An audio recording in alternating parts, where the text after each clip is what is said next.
Good afternoon. This is Brett Hayworth for Siouxland Public Media News.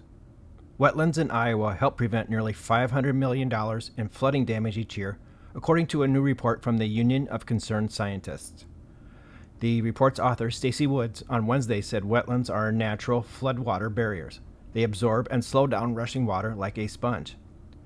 But federal data from 2009 to 2019 shows a decline in the number of wetlands, especially in the Prairie Pothole region, Great Lakes, and Southeast. Woods says that trend could accelerate.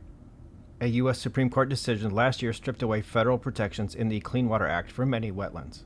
It's critically important that we really step up to protect the wetlands that remain because we're going to need them as our flooding frequency increases with this warming climate.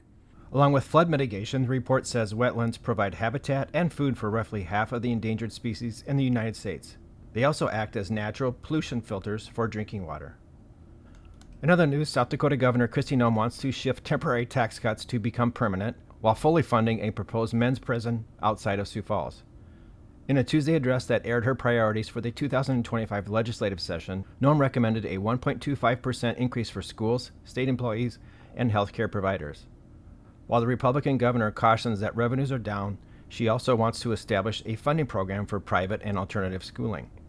Noem wants to put $4 million into a program called Education Savings Accounts, or ESAs, to give students about $3,000 each to pay for education other than at public schools.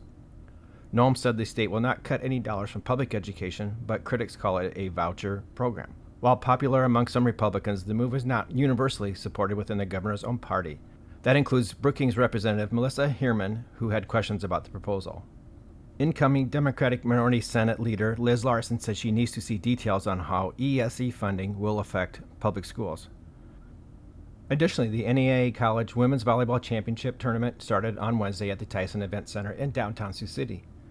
The top-seeded team is a local squad from Northwestern College in Orange City, Iowa, who won their first match over William Carey. For Siouxland Public Media News, I'm Brett Hayworth.